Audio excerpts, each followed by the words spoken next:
Perfecto.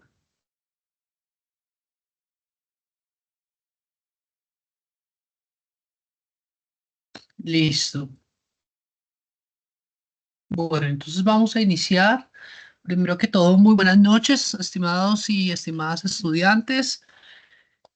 Espero que se encuentren muy bien. Les recuerdo a los que no me conocen, así como mucho, mi nombre es Pedro Díaz. Soy docente de la Universidad Nacional Abierta a Distancia ya hace varios semestres y pues este semestre me tocó la fortuna de dictar un curso en pregrado que es el curso de Antropología Cultural para ingenieros. Entonces, como muchos de ustedes ya saben, como lo han podido advertir tanto en la primera web como en la segunda, ese es un curso que busca responder a partir algunas, eh, de algunos instrumentos, no solamente teóricos, sino metodológicos, a problemas de orden sociocultural, a identificación de la diversidad cultural colombiana, pero sobre todo a generar ciudadanos mucho más justos, tolerantes y democráticos con la sociedad que nos correspondió pues vivir. Entonces, en ese sentido, la última web conference del día de hoy tiene que ver con un elemento que es sumamente interesante, que tiene que ver con la etnografía, perdón.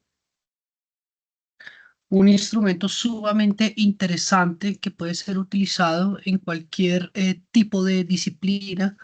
En ese caso, para ustedes como ingenieros, es un instrumento muy valioso para llevar a cabo diferentes procesos. De eso voy a hablar un poco más adelante. Entonces, de acuerdo a eso, el contenido de la reunión hoy tiene que ver con 5 puntos fundamentales. El primero es hablar de algunos aspectos de orden general.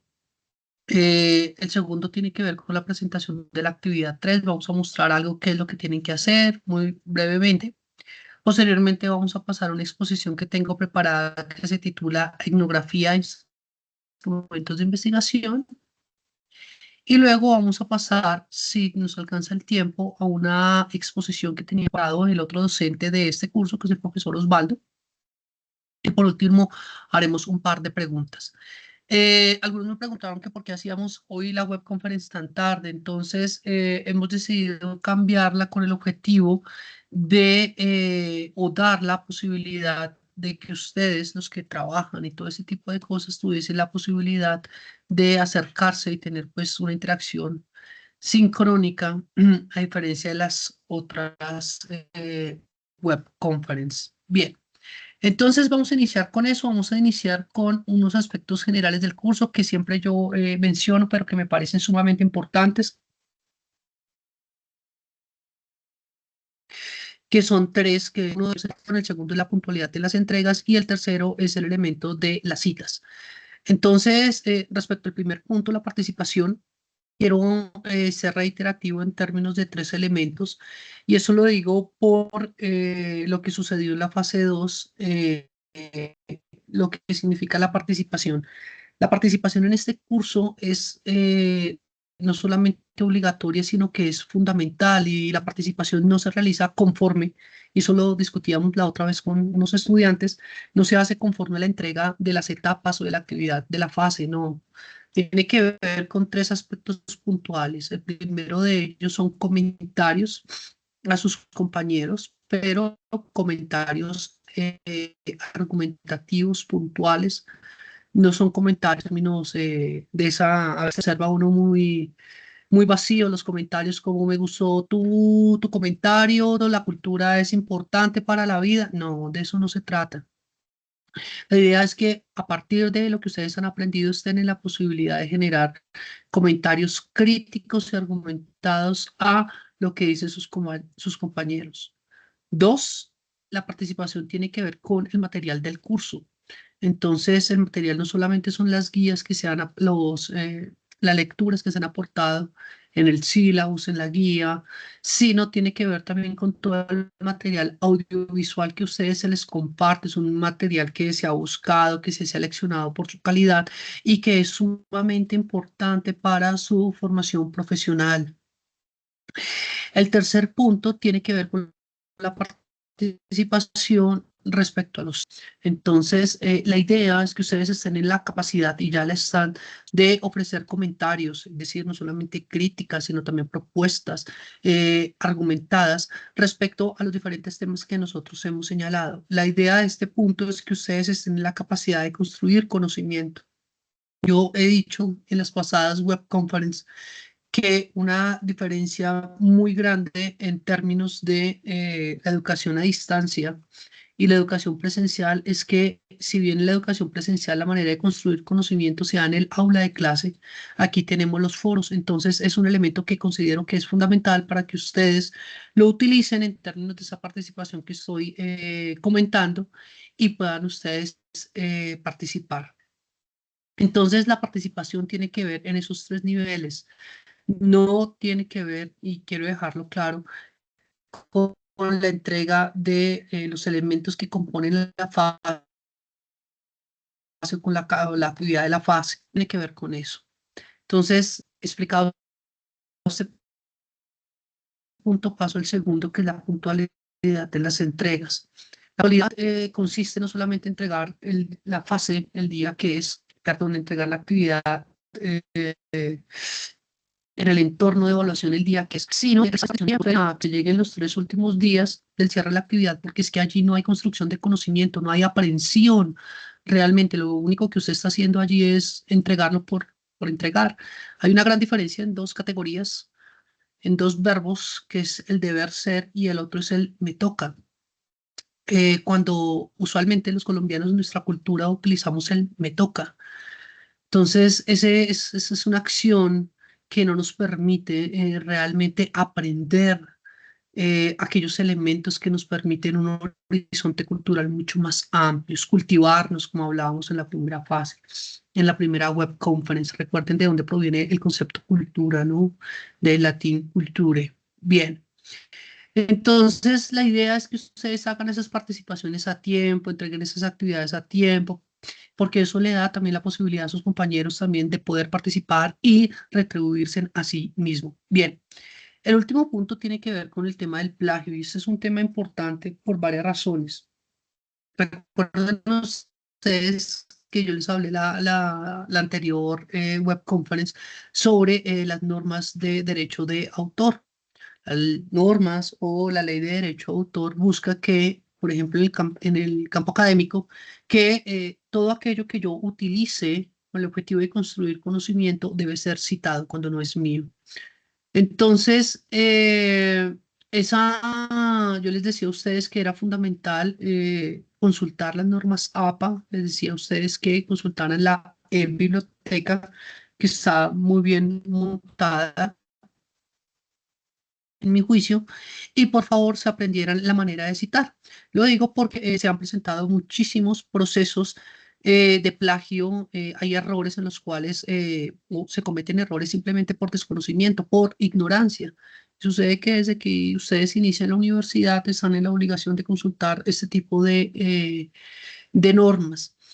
Entonces, por favor, es importante que ustedes la utilicen, las consulten, las lleven a cabo, porque hay diferentes problemas en ese sentido. Hay que aprender a citar e interpretar. Y el segundo punto tiene que ver con el empleo de la inteligencia artificial. Sucede que, como en este curso, algunas fases se han dedicado a la producción escrita. Lastimosamente no estamos utilizando la inteligencia artificial con el objetivo de generar mayor conocimiento, proporcionarnos una mejor horizonte sobre el mundo científico, sobre el mundo social. Entonces, estamos utilizando la inteligencia artificial para que nos haga el trabajo.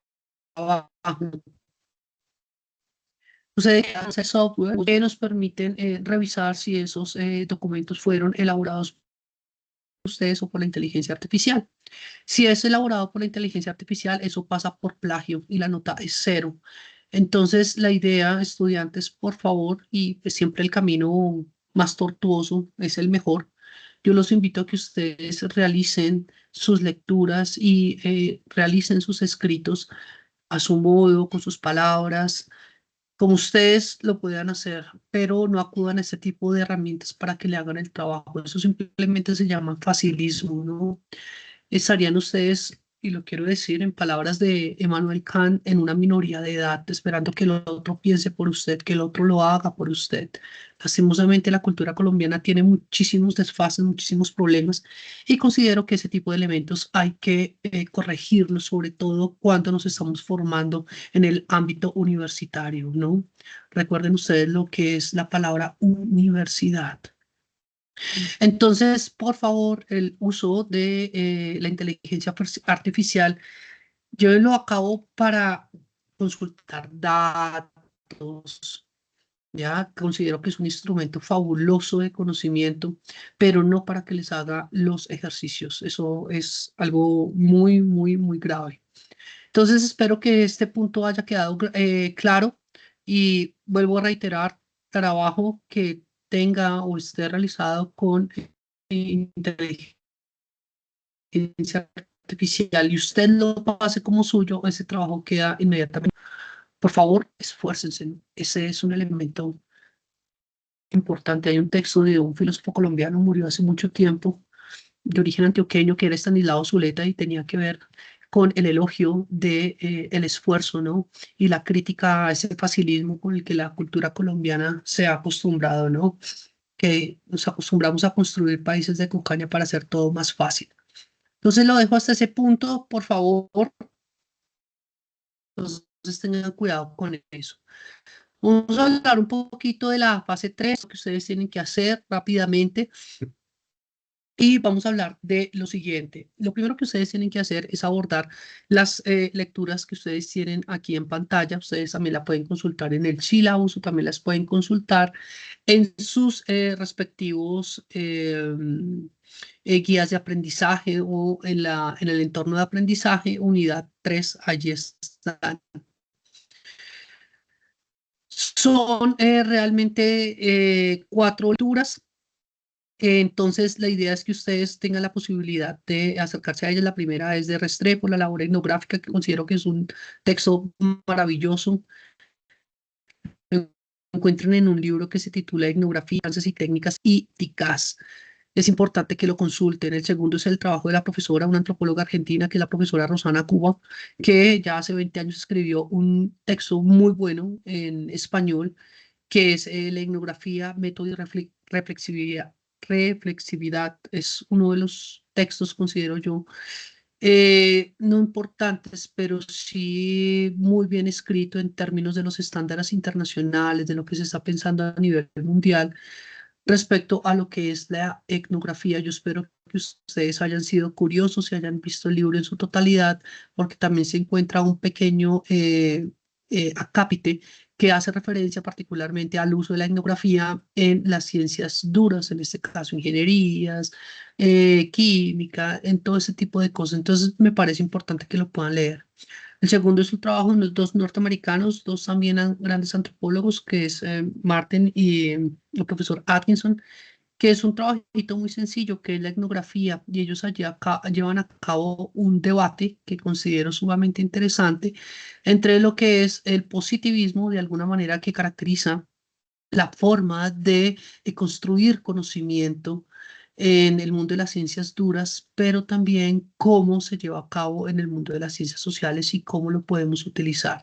Entonces es un trabajo maravilloso y también lo cito porque en la evaluación final, una buena parte de los cuestionarios están construidos sobre ese debate. Entonces es importante que ustedes se acerquen a él y es muy corto, ¿no? Y el último es un trabajo de la profesora María Melleiro que se titula La fotovoz como estrategia para la recolección de datos en una investigación etnográfica, que es lo que voy a hablar más adelante. Bien, de esos 4 textos que son muy corticos, ustedes van a llevar a cabo el paso 2, que es la realización de las 2 conclusiones acerca de la etnografía. Entonces, la idea, estudiantes, es que ustedes estén en la posibilidad de elegir 2 textos de esos 5, de esos 4 que están allí y construir su respectivo escrito. Después de eso, ustedes tienen que elaborar su escrito etnográfico. Es decir, todo está concatenado. Y ese escrito etnográfico tiene que ver particularmente con un trabajo que ya de orden teórico, ya como ustedes han leído sobre qué es la antropología, qué es cultura, para qué sirve y qué es la etnografía y para qué nos sirve. Entonces ustedes van a empezar a llevar a cabo un trabajo práctico. Y ese trabajo práctico tiene que ver especialmente con uno llevar a cabo una observación participativa, colocar unos lentes distintos a los usuales y empezar a observar su barrio. Yo les recomiendo que hagan este trabajo con tiempo. Y después de hacer esa observación, de tomar datos, de llevar su libreta y empezar a tomar datos sobre la vida social de su territorio, entonces ustedes van a escribir 2 hojitas acerca de él. En principio, quiero hacer esta aclaración.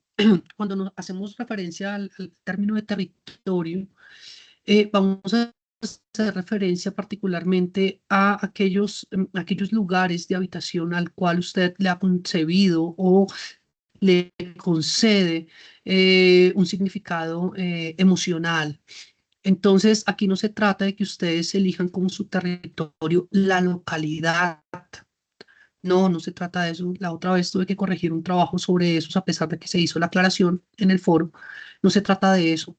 El concepto de localidad, el concepto de ciudad, el concepto incluso de municipio son conceptos de orden político-administrativo. Aquí lo que se trata es de mirar desde el punto de vista subjetivo cuál es su territorio, qué es territorio para usted. En esos días voy a compartir una lectura sobre el concepto de territorio y en pocas palabras es hacer referencia particularmente a aquellos lugares a los cuales ustedes le han concebido o les otorgan un significado emocional. Entonces piensen ustedes en el barrio. El barrio no es solamente los que viven en conjuntos, el territorio, por ejemplo, lo constituyen una serie de fronteras que son solamente conocidas por ustedes, por ejemplo, la cancha del barrio, eh, cierta vereda, cierta montaña, por ejemplo, para la gente que está en el mundo rural. Entonces usted tiene que pensar cuál es su territorio. Por favor, no acudan a los mapas político-administrativos porque ellos no le van a decir mucho. La idea es que usted lo pueda construir a partir de lo que usted concibe como territorio. Usualmente podemos decir es el barrio, es la vereda con determinados puntos, ¿no? De georreferenciación, etcétera. Bien, entonces a partir de eso, esa lección de usted diga, este es mi territorio va de la cancha del barrio a la avenida, no sé, Sexta, donde pasa el Transmilenio, un ejemplo, ustedes van a realizar un escrito de orden sociocultural, entonces van a contar un poquito sobre la historia del lugar, cómo se erigió, tienen que investigar. 2, tienen que describir los lugares de diversión, los lugares de educación.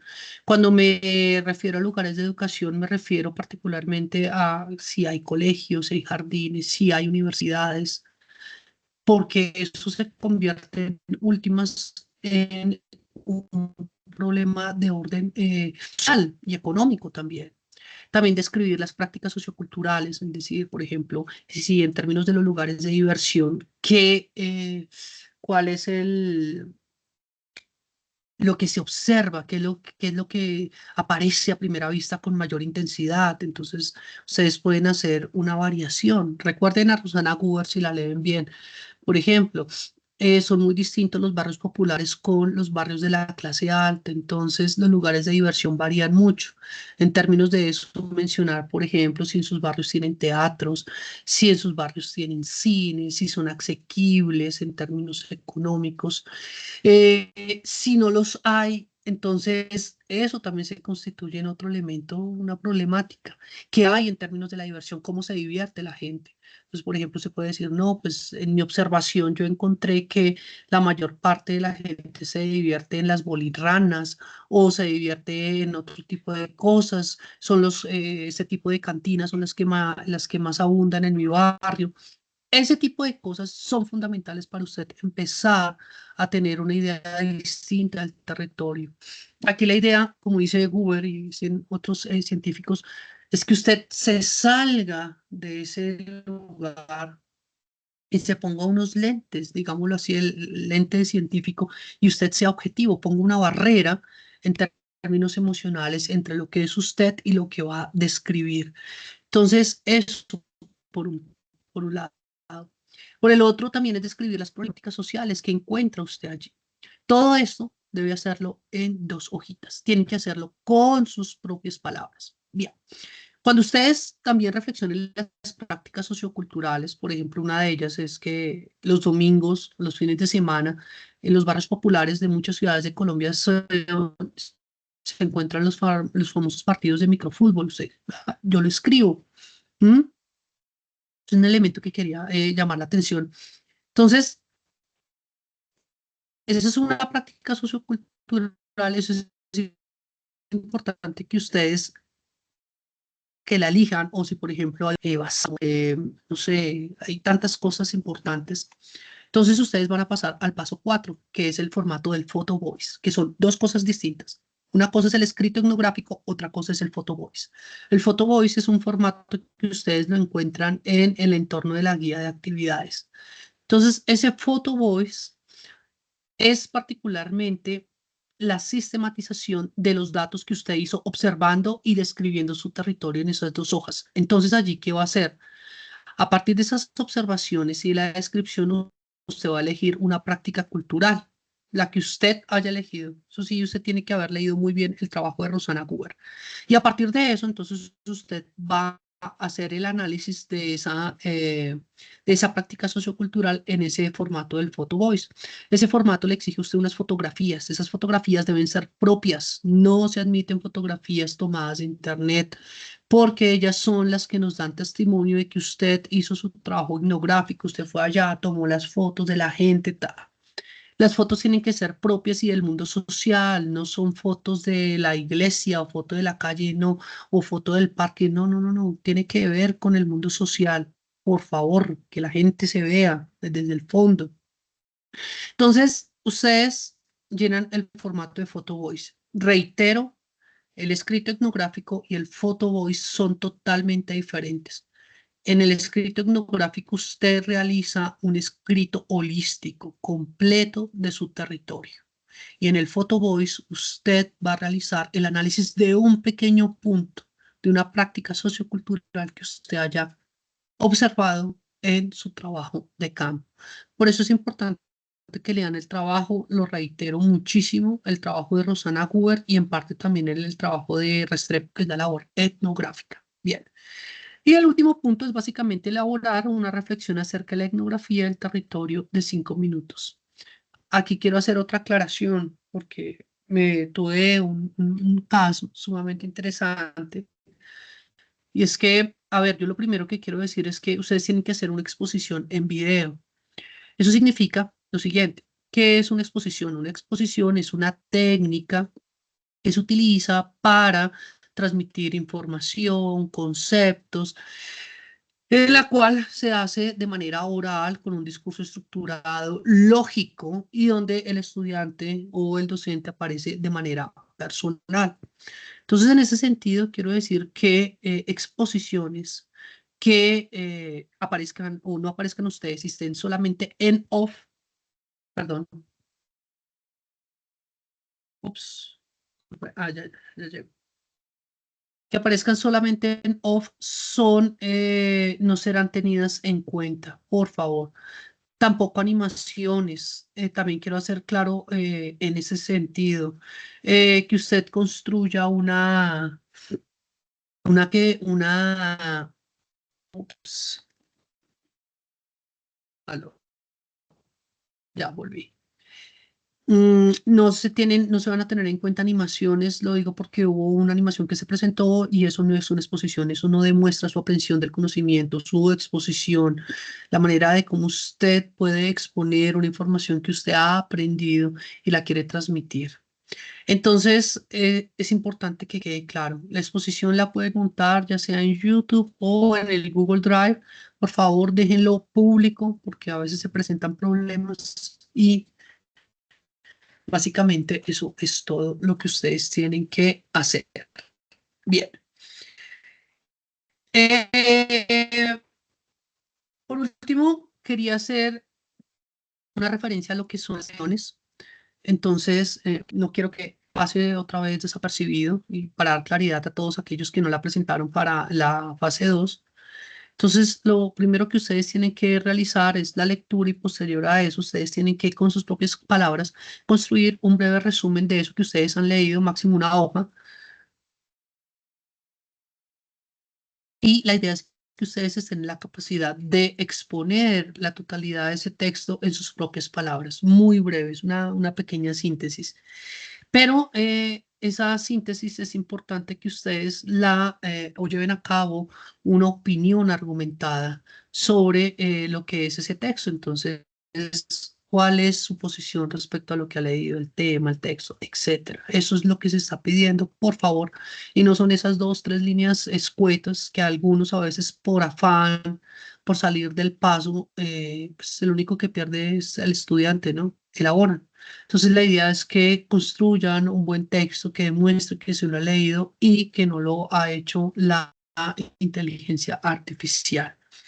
Entonces eso es lo más importante en este punto. Lo voy a dejar hasta ahí porque vamos a pasar a la charla sobre qué es la etnografía. Si hay alguna duda, por favor, la podemos hacer al final o si no, podemos hacerlo también a través del chat. Bien. Entonces, ustedes saben que la FARC por lo siguiente se titula, hay dos conceptos que me parecen claves, que son etnografía y territorio, una aproximación conceptual en términos de qué es etnografía, qué es territorio y cómo desde la etnografía podemos hacer un análisis de nuestros territorios.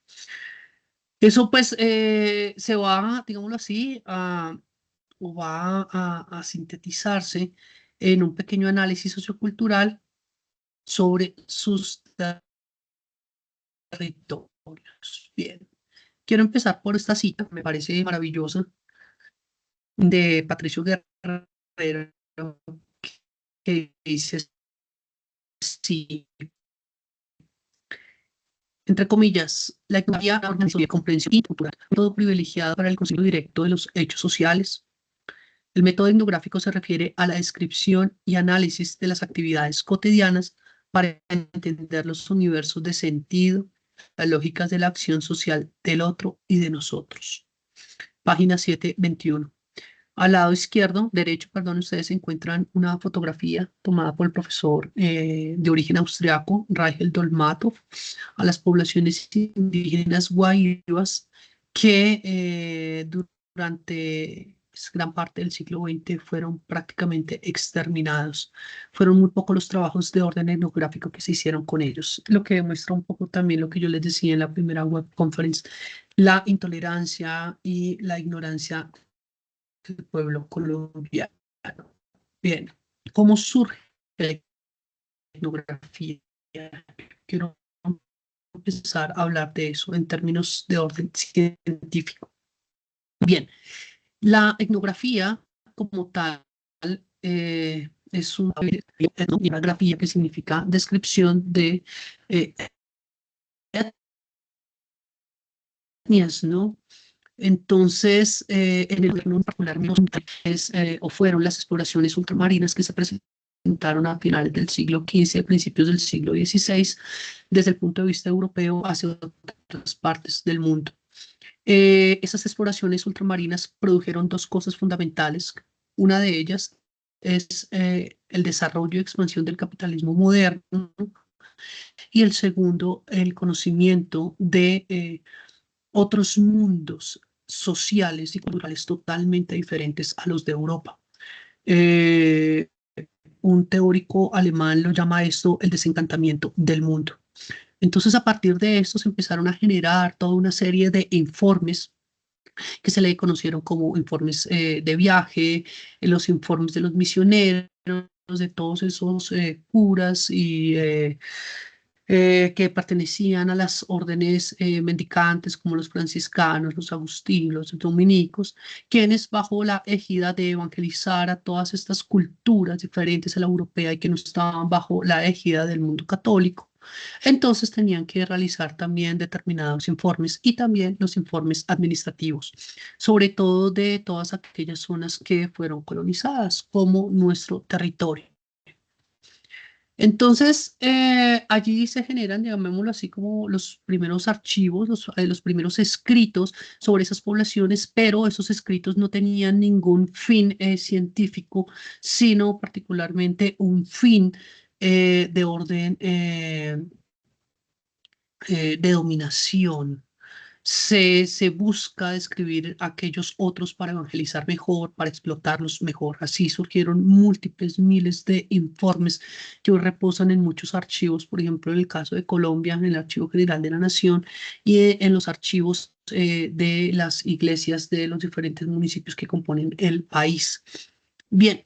¿Cuándo empieza a transformarse este proceso, esa descripción del otro? Más o menos hacia el siglo XVIII. El siglo XVIII, como yo le dije en alguna ocasión, se constituye en la historia del desarrollo científico y del pensamiento en uno de los siglos más importantes para la humanidad. Se le conoce como el siglo de las luces porque significó un periodo en el cual hubo una ruptura en términos del desarrollo del conocimiento conforme a las ideas que durante siglos habían dominado la manera de cómo se concebía el mundo, el hombre, la naturaleza. Entonces ahí es donde se empieza a generar un proceso de choque. Entonces el hombre de alguna manera se coloca en el centro de todas las cosas y al colocarlo en el centro de todas las cosas empieza el desarrollo de un nuevo movimiento que es, nosotros lo vamos a denominar así, la ilustración. Entonces nace también de alguna manera la universidad moderna, que tiene como objetivo particularmente la aclaración del hombre y de la sociedad, bueno, también y de la naturaleza.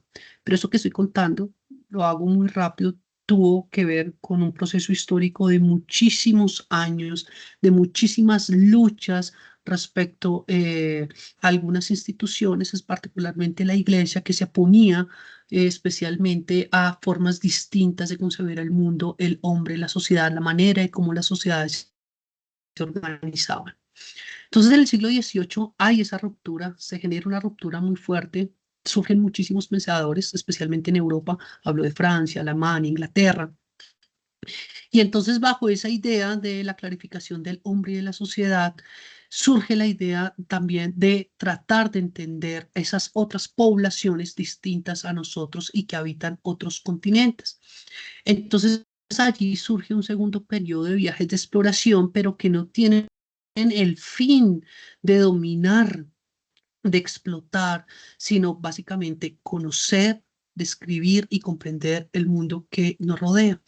Entonces allí aparecen los ingleses, van a cumplir un papel fundamental porque ellos muy rápido, más o menos hacia 1670, fundaron una institución que se conoció con el Instituto de Ciencias, bueno, el Instituto Real de Ciencias de Londres.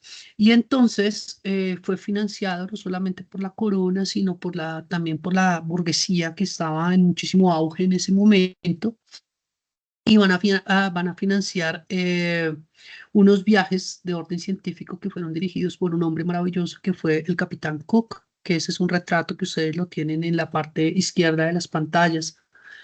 Entonces al capitán Cook se le paga un dinero, se le da un dinero, se lo financia para que consiga también toda una serie de científicos en la segunda mitad del siglo XVIII con el objetivo de empezar a realizar ese tipo de viajes de orden científico.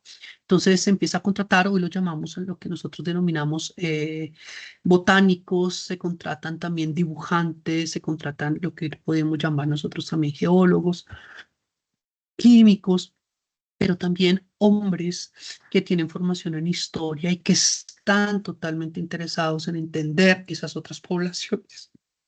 Entonces el capitán Cook ve a realizar, llamémoslo así, el primer viaje alrededor del mundo, en barco totalmente, y fue un viaje que duró pues varios años y su objetivo pues se cumple. Él alcanzó a llegar a la zona de la Melanesia, estoy hablando en el océano, casi llegando a Australia, y allí llegó a un pequeño territorio que se llama Tahití, que es el que ustedes están observando. A su regreso a Londres, el capitán Cook tuvo pues muchísimo éxito, pero faltaron muchísimas cosas por conocer. Se dieron cuenta que hubo falencias. Entonces la corona británica va a financiar un segundo viaje que va a ser quizás el más exitoso y que va a dar el paso a lo que nosotros llamamos la etnografía. Entonces, a finales, más o menos hacia finales de la década de 1760, van a constituir el segundo viaje de exploración científica. Y entonces en este viaje de exploración científica, los ingleses van a contratar particularmente a los científicos alemanes. Y se contratan especialmente los alemanes porque en Alemania, o Alemania era el territorio que desde prácticamente finales del siglo XIV, principios del siglo XV, fue uno de los territorios con el mayor número de universidades. Y en muchas de esas universidades, después de 1521, donde surge la Reforma Protestante, se presentó todo un proceso de laización, es decir, por un lado la iglesia, por el otro el Estado, pero en el mundo científico la iglesia quedó, digámoslo así, a un lado y entonces hubo muchísimo desarrollo científico. Entonces eran como muy queridos, eran muy solicitados los científicos alemanes. Entonces la corona británica decide contratar a un muy jovencito que se llama Rosa. Un día encuentran un libro sobre él, por favor, léanlo, que es el que ustedes tienen acá al lado, que se titula Viaje alrededor del mundo. El Capitán Cook también lo escribió, también lo recomiendo, se encuentra en español, vale como 15.000 pesitos el libro. Si pasan por ahí en una librería de segunda y lo ven, cómprenlo. Usualmente la gente no sabe la importancia que tienen ese tipo de autores. Bien. El hecho es que contratan a George Foster y George Foster tenía no solamente formación en historia, sino que era un muy buen dibujante. Él tenía 17 añitos, era, llamémoslo así, un genio, y a embarcar en esta expedición. Y entonces George Foster va a ser uno de los primeros hombres en realizar no solamente descripciones de la naturaleza, sino de aquellas poblaciones que encontró. Así es, no solamente de sus vestuarios, de su mundo material, de lo que nosotros denominamos la cultura material. Recuerden el concepto de Consuelo Martínez en la fase 2, sino que también de sus creencias, de todo el mundo inmaterial, de sus normas de vida, de cómo se organizaban, de sus instituciones. Entonces, lugar donde iban llegando era el lugar donde George Foster iba realizando una descripción.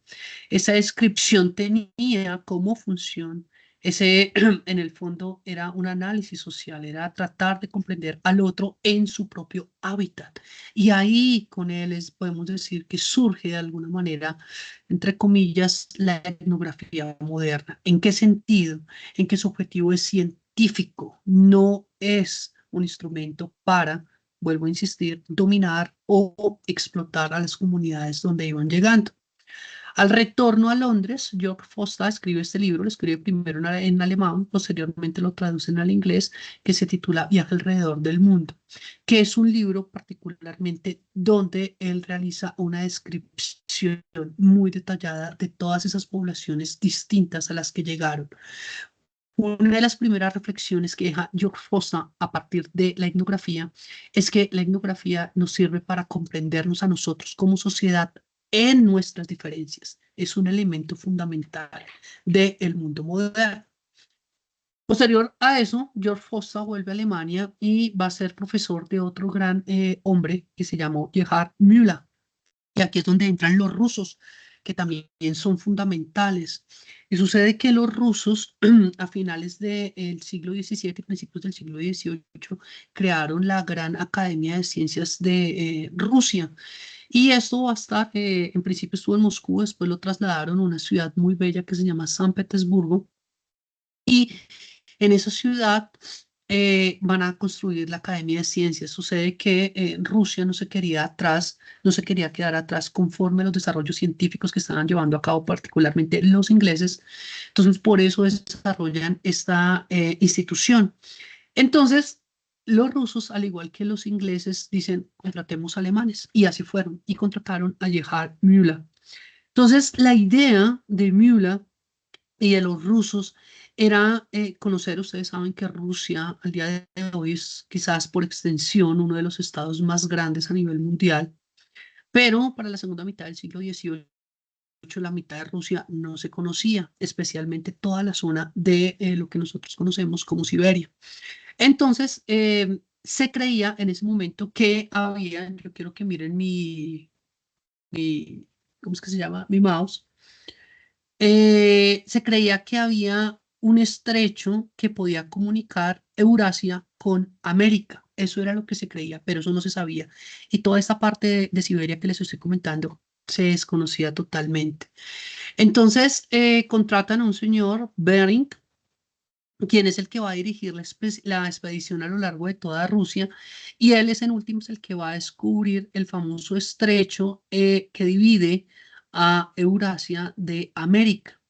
Entonces, por eso se le llama estrecho de Bering. Pero, si bien él era un geógrafo, un expedicionario, no era del todo un etnógrafo, un historiador. Entonces, Gerhard Müller se convierte en un hombre fundamental porque él, junto con un equipo de 5 estudiantes, a lo largo de todo el recorrido, eso van a ser casi 10 años, va a llevar a cabo un trabajo sistemático, es decir, va a retomar lo que había realizado Müller a lo largo del mundo y lo va a poner en práctica en Siberia. Y este hombre es el que por primera vez va a utilizar la palabra etnografía, Gerhard Müller. Paso.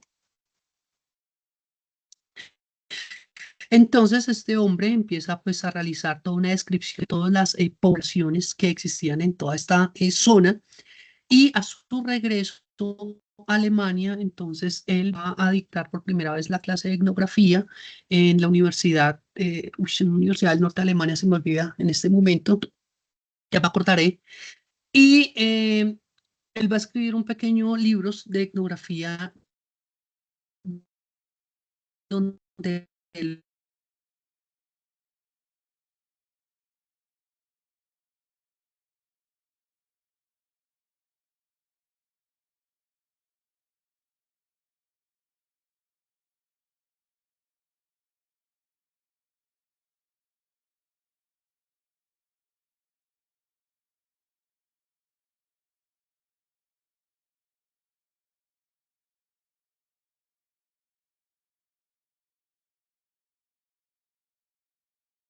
eh, me confirma si me escuchan, por favor.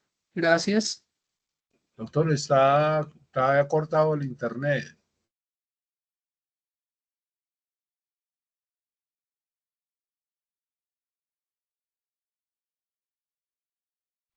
Confirma si me escuchan. Profe, se le escucha entrecortado.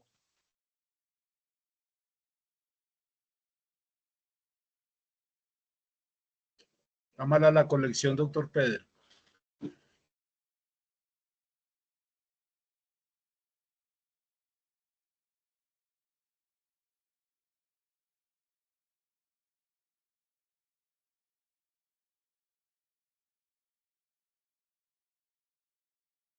¿Aló? ¿Me escuchan, por favor? Sí, señor. Ahí sí lo escuchamos. Perfecto. Ahora sí. Gracias. Bien. Entonces, son 5 puntos que me parece importante que hay que tener en cuenta con los que surge la etnografía a finales del siglo XVIII. El primero de ellos son la descripción al detalle de las poblaciones. 2, trabajo comparativo. 3, una descripción general de todo lo que se observa. 4, se participa directamente en la investigación. Y 5, se lleva a cabo un plan de investigación. Entonces, ese es como el punto. Eso se crea a finales del siglo XVIII, pero solamente es a principios del siglo XX, más o menos hacia 1922, este hombre que ustedes están observando en pantalla, que se llamó Bronislaw Malinowski, un científico, él estudió primero química y física, un hombre de origen polaco, posteriormente se va a dirigir a Inglaterra y se va a formar en el campo de la antropología. Si bien había leído a los clásicos, a los hombres que les acabo de ustedes de mencionar, a estos alemanes, él decide realizar un trabajo en la Melanesia. Y conforme a lo que había leído, todos estos autores alemanes y con lo que se había desarrollado ya de la antropología, decide colocar en práctica lo que es la etnografía. Pasaron muchísimos años, ¿no? Y él escribió un libro a partir de su experiencia entre las poblaciones indígenas del Pacífico, que se titula Los Argonautas del Pacífico Occidental. Es un libro bellísimo también, si lo encuentran, por favor, cómprenlo. Es que escribía muy bien. Y él estipuló al principio de ese libro un pequeño método para que todos pudiéramos acceder a la etnografía. Entonces él dijo que para realizar una buena etnografía se necesitaban unos instrumentos para la recolección de datos, como un trabajo de campo, es decir, ir a aquellos lugares donde se están presentando las problemáticas sociales y hacer parte vivir, hacer parte de la cotidianidad. A eso se le llamó observación participante.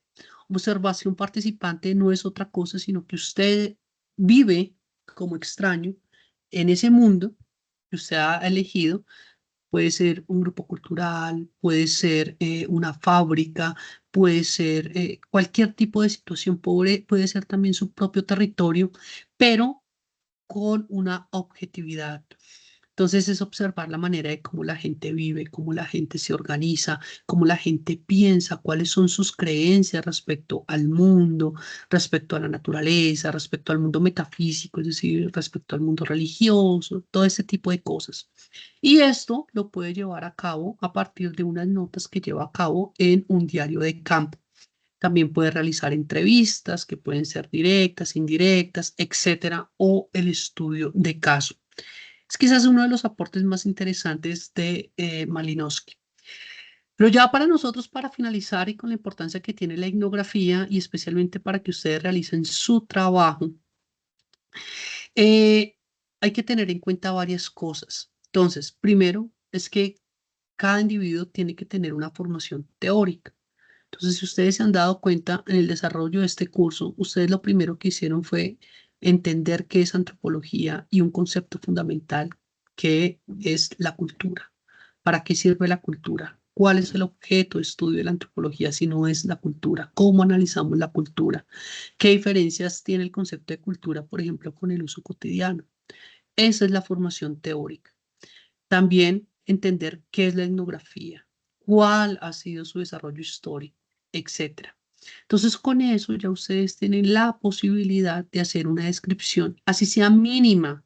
Aquí no estamos pidiendo que sea una cosa, la gran etnografía, no, sino que ustedes realicen una descripción en primera persona de sus territorios, entonces de esas normas sociales, de esas costumbres, de esos sistemas económicos que se mueven allí en sus territorios. Entonces, la idea es que ustedes estén en la capacidad de vivir con esa comunidad. Bueno, aprender la lengua lo coloqué ahí, pero es reiterativo. Ustedes no van a ir a hacer trabajo de campo, no sé, a Alemania o a Francia.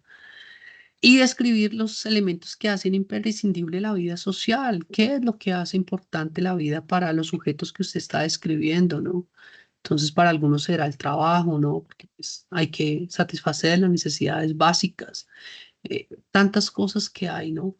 Entonces, esa es la idea para que ustedes tengan la posibilidad de escribir sus documentos. Bien, termino con dos textos que me parece importante que quiero citar y que pues en algún momento espero que los lean. El primero es Las Cuatro Estaciones, Mitología y Estructura Social entre los UBA, de la profesora Anne Osborne, una inglesa que hizo trabajo de campo con unas poblaciones indígenas que estaban al norte, noroccidente, perdón, nororiente de la cordillera oriental, que son los tuneos. Entonces ella vivió alrededor de 10 años con ellos y producto de sus 10 años de convivencia con los tuneos, produjo ese bello libro. Las cuatro estaciones tiene que ver con el sistema de cómo ellos piensan el mundo. Lo piensan totalmente diferente al mundo occidental. Y ella concibió cómo, a partir de sus mitos, que son muy refinados, muy complejos, ellos se iban trasladando como poblaciones nómadas cada estación cada estación de verano, de invierno, verano. Recuerden que nosotros tenemos 2 veranos, 2 inviernos a lo largo de toda el piedemonte de la cordillera oriental hasta llegar a los llanos hoy del Casanare, del Arauca. Todas esas poblaciones habitaban toda esa zona. Llegaban hasta bien arriba, donde hoy quedan poblaciones, municipios como Huicán, el Cocuy, en toda esa zona. Hoy, lastimosamente, de los tuneos nos queda muy poco. Los registros que hizo Anne Osborne, que son considerados de los mitos de los tuneos muy sofisticados, muy complejos, se conservan algunas copias en la Universidad de Oxford y en la Biblioteca Real Británica en Londres, pero lastimosamente nosotros aquí en Colombia tenemos muy poco de ellos y muy poco sabemos. También hay que decirlo, fue una población expoliada por los terratenientes, por la violencia en Colombia, y segundo, que una buena parte de su pensamiento, debido a los procesos de evangelización llevados a cabo por la Iglesia Católica, entonces se perdió una buena parte de toda esa diversidad cultural que caracterizaba a la sociedad colombiana. Reitero, ese libro es maravilloso, es sumamente importante leerlo porque también nos permite tener una idea de qué es el país, quiénes somos nosotros, nos permite responder esa pregunta. El segundo es el trabajo que se titula, ya está en español, se titula La gente de Aritama, del profesor Rigel, que lo mencioné al principio, donde él se hizo un trabajo de etnografía, perdón, en... Recordando un poco.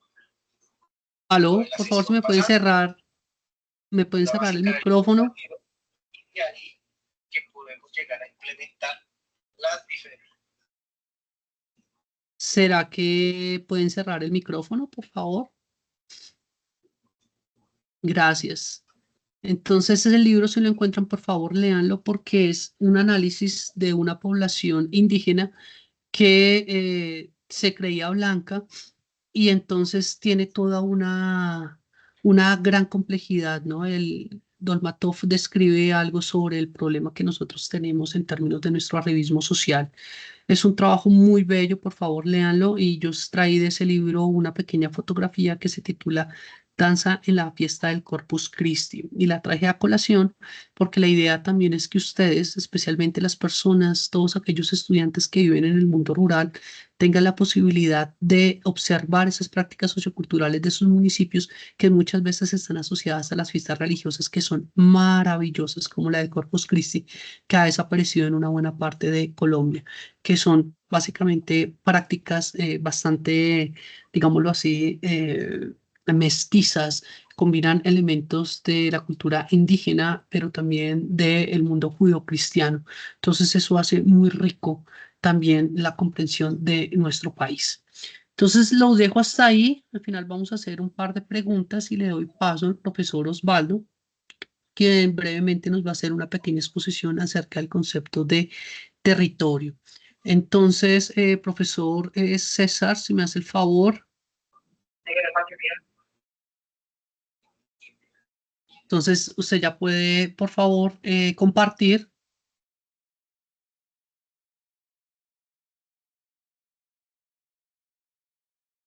Micrófono. Buenas noches, doctor. Buenas noches, compañeros estudiantes. ¿Me confirman si me escuchan, por favor? Lo escuchamos perfecto, gracias. Bueno, le agradezco mucho, doctor Pedro. Entonces yo voy a hacer una presentación, espero no ser muy largo porque creo que el doctor ha hecho una buena explicación. Entonces, ¿me confirman, por favor, cuando la puedan ver? Está entrando ahorita.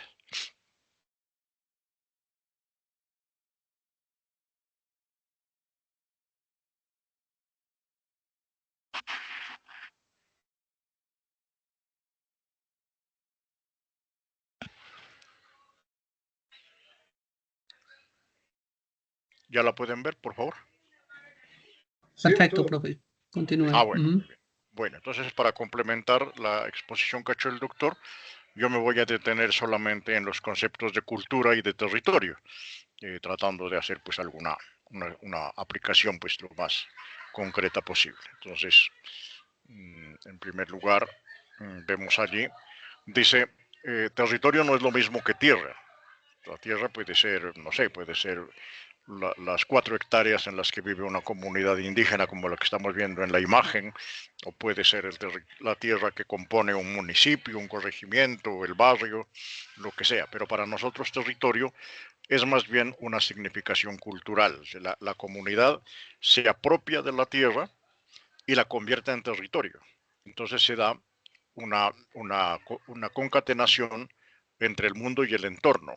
El territorio se convierte en el espacio vital en el que vive una persona y en el que vive su familia y en el que vive la comunidad.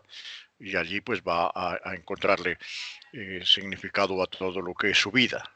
Allí podemos ver una comunidad indígena que ha convertido ese espacio ahí en medio de la selva, lo ha convertido en su territorio y allí hacen sus bailes, sus ceremonias religiosas, compartir la vida y la muerte.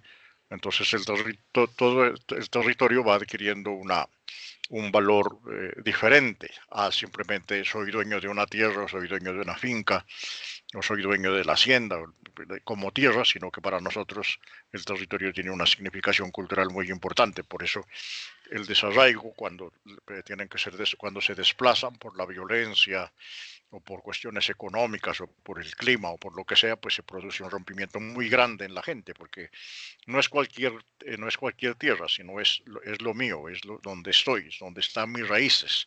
Por eso decimos arraigo o desarraigo, ¿no? Donde están mis raíces. Entonces este sería un punto importante. El territorio es el medio en el que se dan todas las relaciones.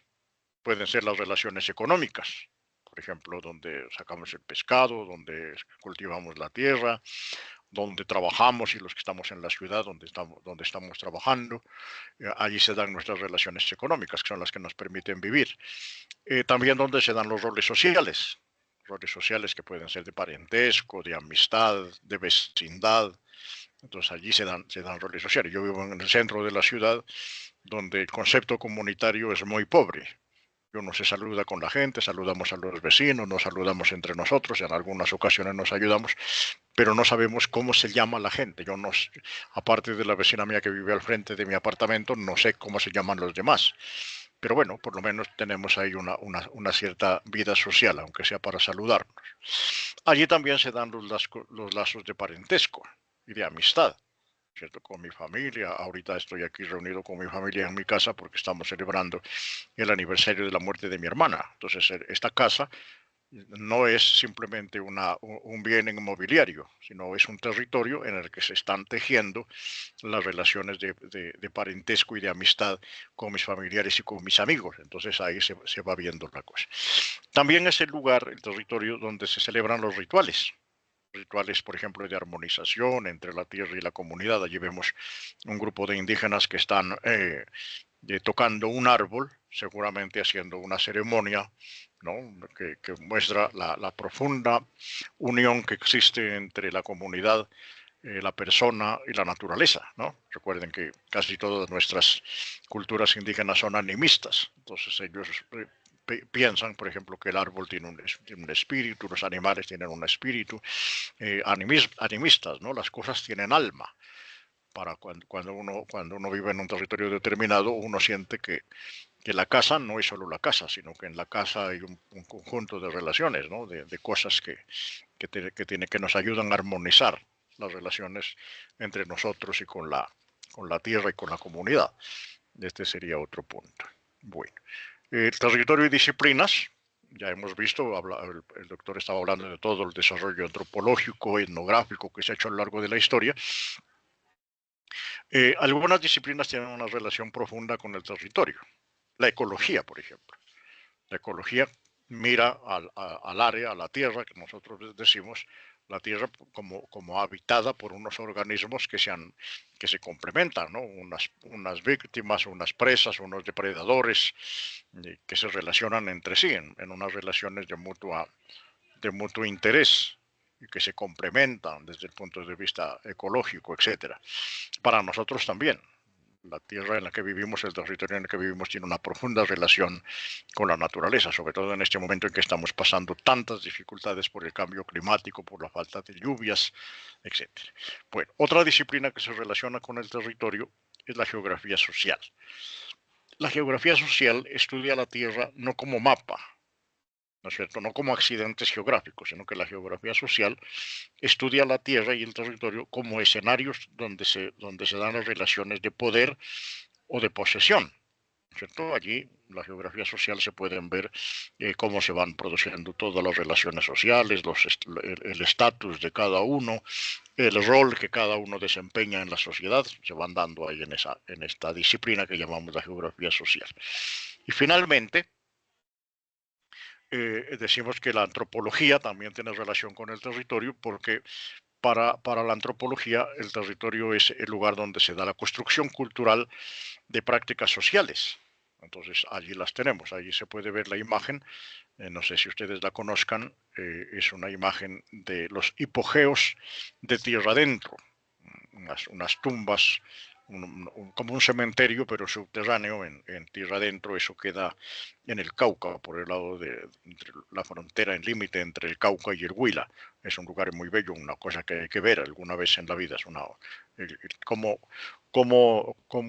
esta cultura tierra adentro expresa en las pinturas, en las líneas, en los colores, en este cementerio subterráneo, expresa toda la relación que se da entre la persona que se ha muerto, la comunidad, el territorio.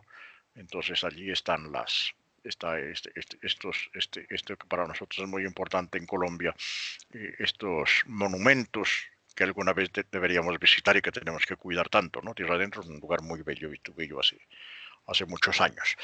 Entonces tendríamos allí. Bueno, entonces estas disciplinas, la ecología, la geografía social, la antropología, algunas otras pueden tener también relación con el territorio. No sé si me ocurre la psicología social, por ejemplo, pudiera tener una relación también con el territorio. Bueno, luego dice de las dimensiones y de las demarcaciones. Allí podemos ver una imagen que pertenece a la cultura San Agustín. Es no sé, una imagen tallada en la piedra, se llama Shakira, la piedra de la Shakira. Está mirando hacia el cañón del Magdalena.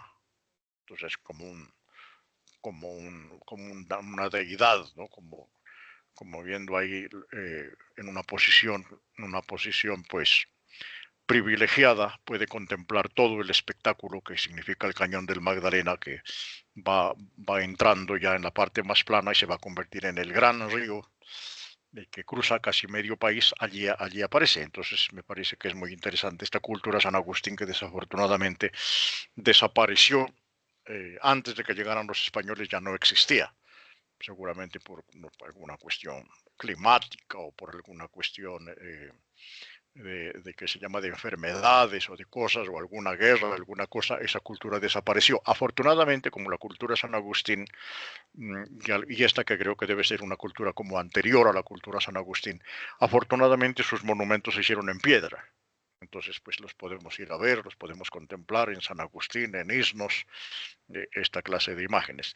¿Qué nos dice esto? O sea, esta cultura que hizo este monumento, seguramente con fines religiosos y con fines políticos también, porque mira hacia el otro lado de los ríos, donde seguramente venían los enemigos.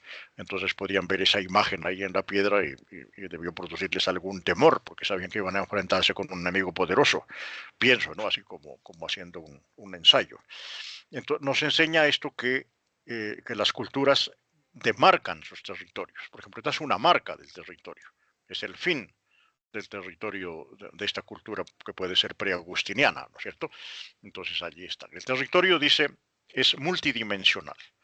La realidad humana, la realidad social, la realidad antropológica, todas las realidades que se relacionan con lo humano son complejas, ¿no es cierto? Entonces el territorio es multidimensional, puede tener unas connotaciones religiosas, puede tener unas connotaciones espirituales, puede tener unas connotaciones sociales, puede tener unas connotaciones de tipo más festivo, ¿no es cierto? Desde donde se baila, donde se danza, donde se maneja la vida afectiva o la vida sexual, etcétera. Entonces la familia, la comunidad, entonces es multidimensional. Materialidad puede tener unas señales como esta que estamos viendo de la piedra de la Shakira, reflejan la emocionalidad individual. Ahí el artista que hizo esta obra nos dejó una parte de su emocionalidad. Ahí está. Y esa emocionalidad individual seguramente luego se convirtió en una emocionalidad colectiva. Entonces el territorio es el espacio de las representaciones colectivas. Esta escultura en la piedra no es para verla solamente el artista o para que la vea la familia del artista, sino es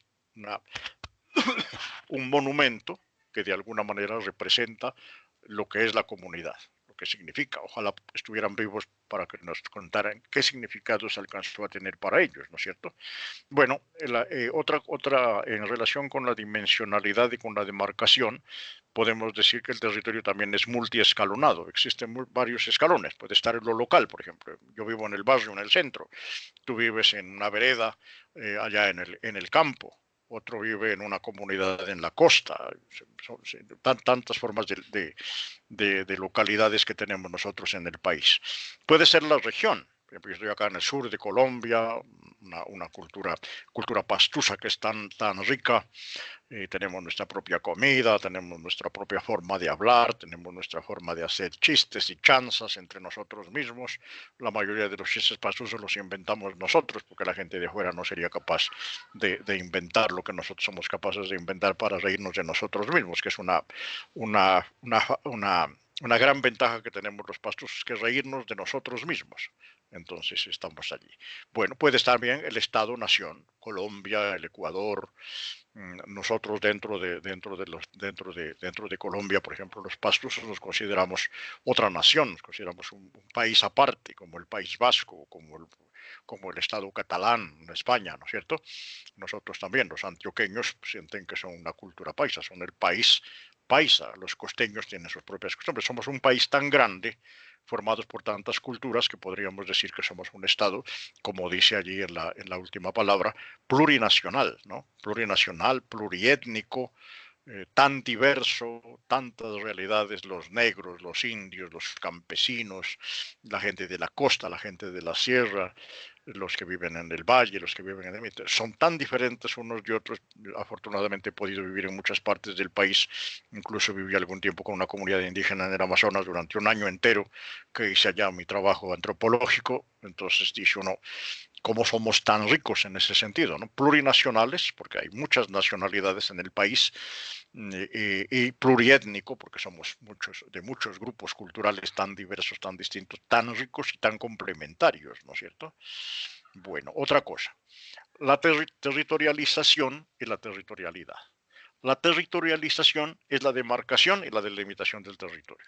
Este es el territorio de nuestro cabildo, este es el territorio de nuestro barrio, este es el territorio de nuestro municipio. La territorialización hace relación con la demarcación y la delimitación del territorio. Nosotros somos los colombianos, nuestro territorio está marcado por el mapa.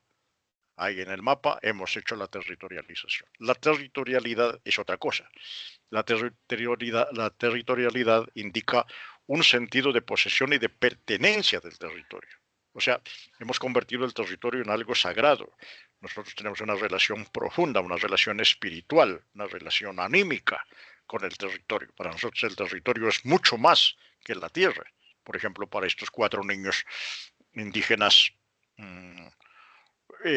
no sé de dónde son, podrían ser ticunas, donde yo viví ese año que les cuento, podrían ser, no estoy seguro, por las vestiduras podrían ser ticunas. Ellos hacen esa especie de faldas que usa la gente con la corteza de un árbol.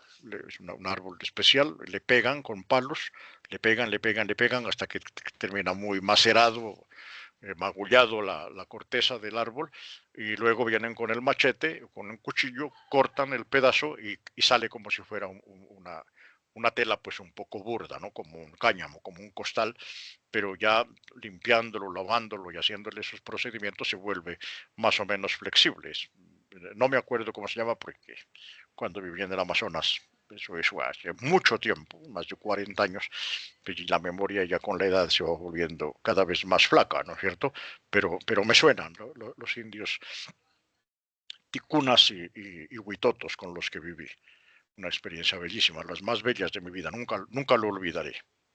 Entendí un poco, pues no todo, porque ellos son muy complejos, muy diversos, pero entendí mucho de cómo el indio se relaciona con la naturaleza como su madre, cómo ve que los animales, las plantas tienen alma, etcétera, ¿no? Bueno, tantas cosas que algún día podremos contar. Bueno, pero también puede haber una desterritorialización, cuando se pierden los linderos territoriales. Por ejemplo, el río es sagrado para un indígena. Supongamos que el señor que está aquí en la imagen del lado izquierdo es un indígena, un huitoto, por ejemplo, o un ticuna. Para él el río es sagrado, la vida comenzó allí. En el principio, dice el Génesis ticuna, dice que en el principio solamente había una mujer sola, como Eva, ¿no? Es el Génesis ticuna. Había una mujer que andaba vagando por la selva y un día se puso a caminar por la orilla del río y salió un delfín rosado que ellos llaman bufeo, un delfín rosado, sacó la cabeza del agua, miró a la mujer, se enamoró de ella, se salió del agua, la trajo al río, la sedujo y empezaron a tener los hijos. Los primeros hombres salieron de la relación entre el bufeo, el delfín rosado, el bufeo, que es un animal sagrado para ellos, y la primera mujer. Entonces todos los hombres, por lo menos todos los ticunas, son descendientes de esa mujer y de ese bufeo. Entonces el río para ellos tiene un valor pues fundamental. Por ejemplo, las mujeres van al río, meten la pelvis dentro del agua y allí dan a luz a su hijo, porque el hijo nace para el río, ¿no es cierto? Nace para el río. Entonces, esta imagen de la foto del río contaminado con el petróleo, seguramente por algún atentado guerrillero o por un accidente del oleoducto, lo que sea, pues contamina el río, no solamente en el sentido de contaminación química o física, sino en el sentido de una contaminación espiritual, porque se corrompió la relación que existía entre el río y la comunidad. Entonces, ahí se produce una pérdida del lindero territorial. Puede ser por la imposición de recursos y de decisiones externas. Por ejemplo, allí podemos ver en la imagen pequeña, podemos ver un pozo petrolero en producción. Eso es una invasión del territorio. El pozo petrolero es no solamente una cosa grande, monstruosa, sino que mueve a un montón de obreros, de empleados, se apropian de un territorio muy grande, lo perforan con todo lo que eso significa para los pueblos indígenas y campesinos, consumen agua en cantidades industriales, entonces eso produce una fractura. Por eso los indios a veces se ponen tan bravos con las petroleras, porque las petroleras pues entran con todo, ¿no es cierto? Entonces, eso puede ser por la imposición de decisiones sobre recursos propios. Por ejemplo, los desplazamientos por la guerra, los enfrentamientos entre los paramilitares y la guerrilla, los enfrentamientos entre los sectores armados y el ejército, hacen que la gente se vaya. No es porque se quiera ir, es que les toca.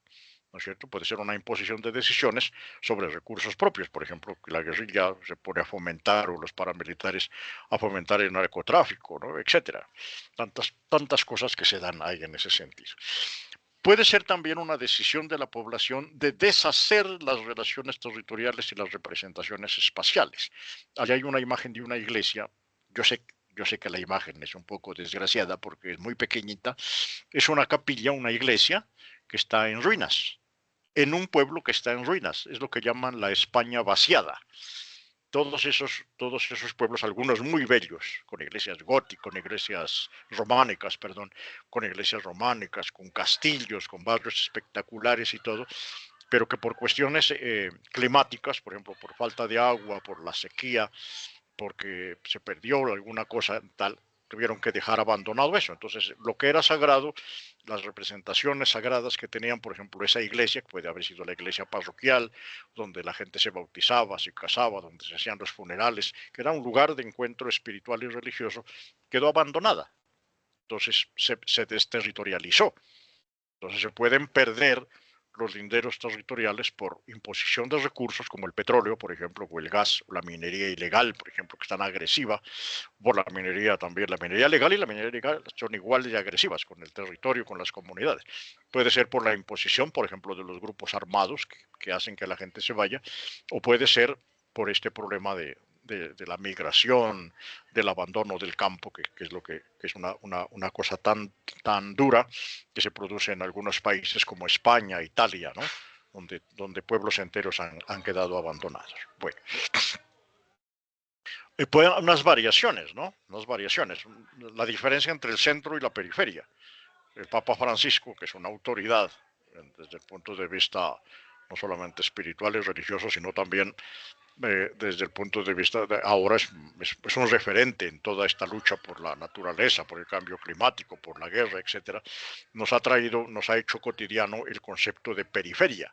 Dice, tenemos que ir a la periferia, estamos muy metidos en el centro, entonces tenemos que salir a la periferia, ¿no es cierto? Tenemos que valorar la periferia. Entonces miren ahí, la foto es espectacular, ¿no es cierto?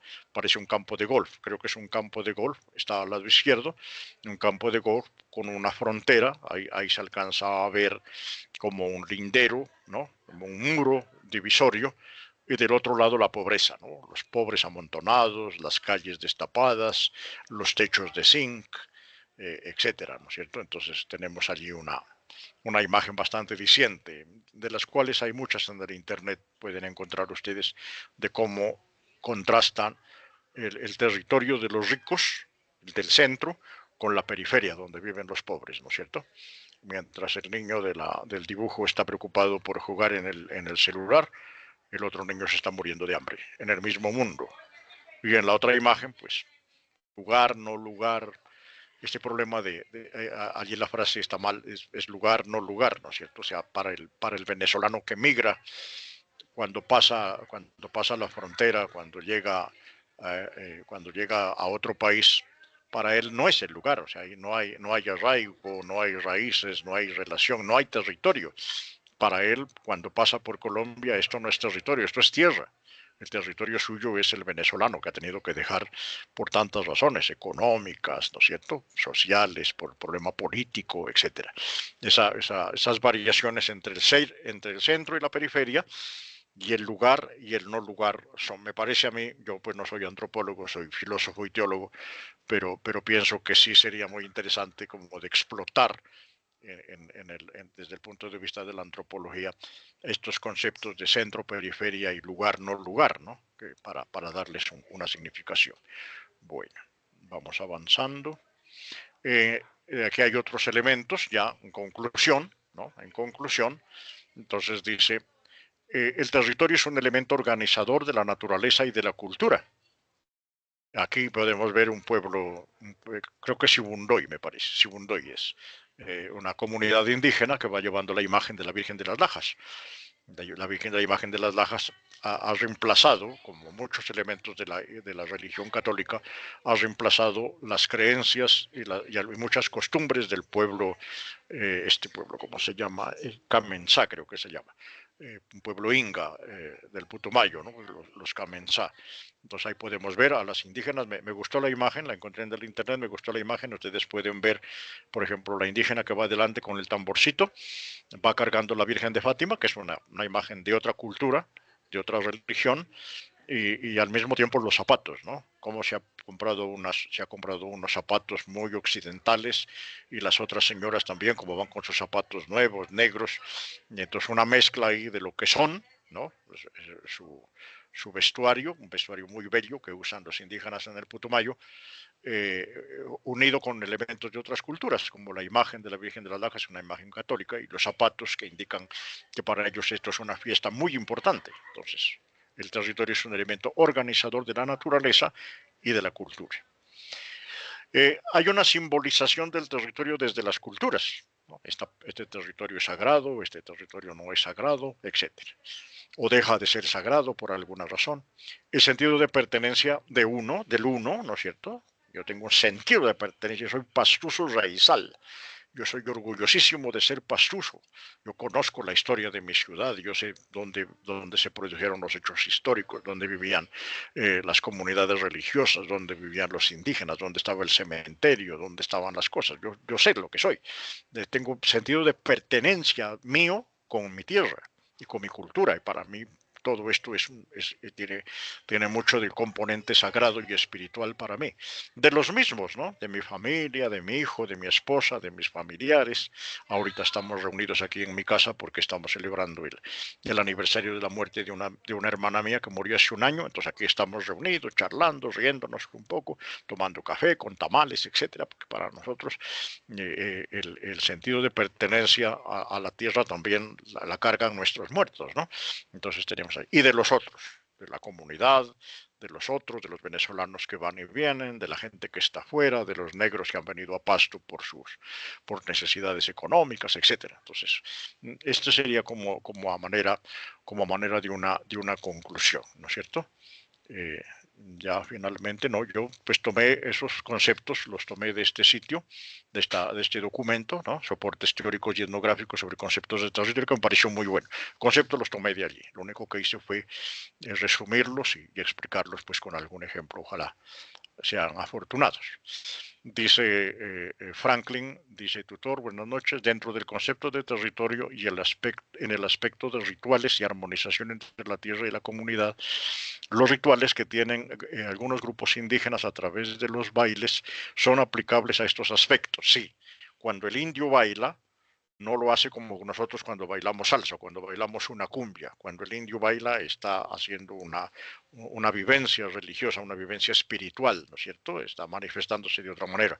Estuve en el Chocó y fui a misa, soy católico, fui a misa a la catedral, no a cualquier iglesia, sino a la catedral de Quibdó, y me sorprendió porque cuando empezaron el canto de entrada de la misa, la mayor parte pues casi todos los que estaban en la iglesia eran negros.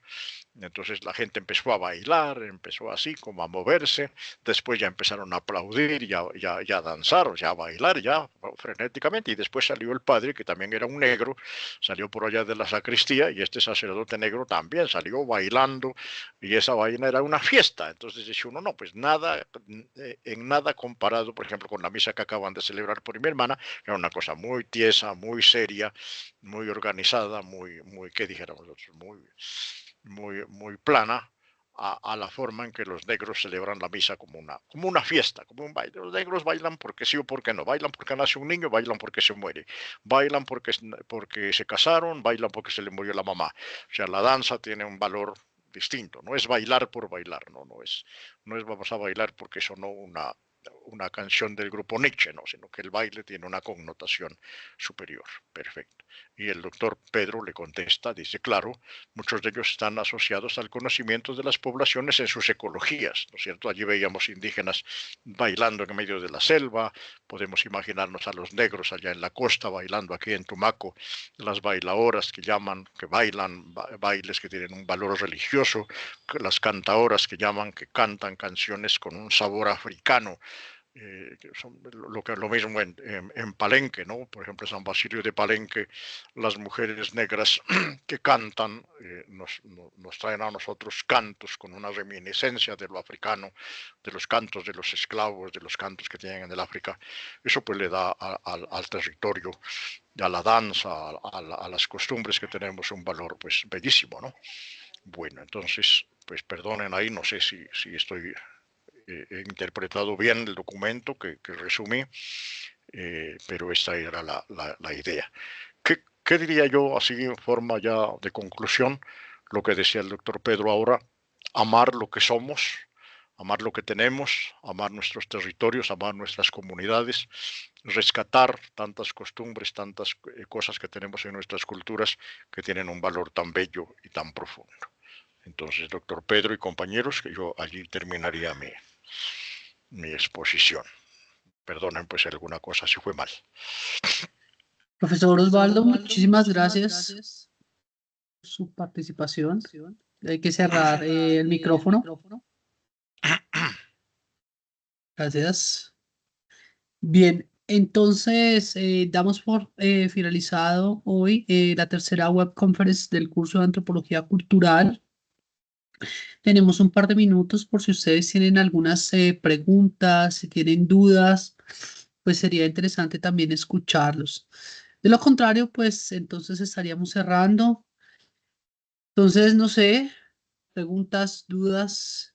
Doctor Pedro, buenas noches. Yo tengo una sola preguntita. Es que usted en el foro solicita para la etnografía 3 hojas y en la guía dice 2. ¿Cuál debe ser? Como quiera, que no se pase de 3 está bien.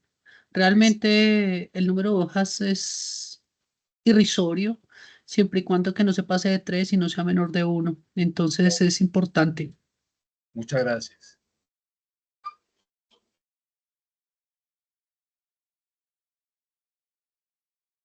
Bueno, entonces, estimados estudiantes, damos entonces por finalizada la tercera web conference del curso de Antropología Cultural. Muchísimas gracias al profesor César por su participación, su definición del concepto de territorio y su aproximación al concepto de cultura, que son dos conceptos fundamentales en el desarrollo de este curso. Recuerden que todo aquello que nos permita ser más justos, más tolerantes y más democráticos es algo realmente importante para el desarrollo de nuestra formación y de nuestra vida en sociedad. Muchísimas gracias. Ya saben ustedes que cualquier inquietud nos pueden buscar a través de los foros, a través del Teams, del correo institucional, que allí lo más rápido posible, pues nosotros les estaremos respondiendo. Esta grabación se subirá en horas de la mañana para que ustedes ya la puedan observar más detenidamente y tengan pues un acercamiento mucho más detallado a todo el tema que tuvimos hoy, que fue la historia de la etnografía, qué es la etnografía, para qué nos sirve el tipo de etnografías que tuvimos aquí en Colombia y el acercamiento al concepto de territorio y cultura que realizó el profesor César Osvaldo. Muchísimas gracias, feliz noche a todos y cualquier inquietud, ahí estamos pendientes. Hasta luego, que estén muy bien. Gracias a todos. Gracias, doctor. Hasta Muy luego. amable. Hasta luego a todos. Gracias. Buenas noches a todos. Muchas gracias. Vamos saliendo de la reunión.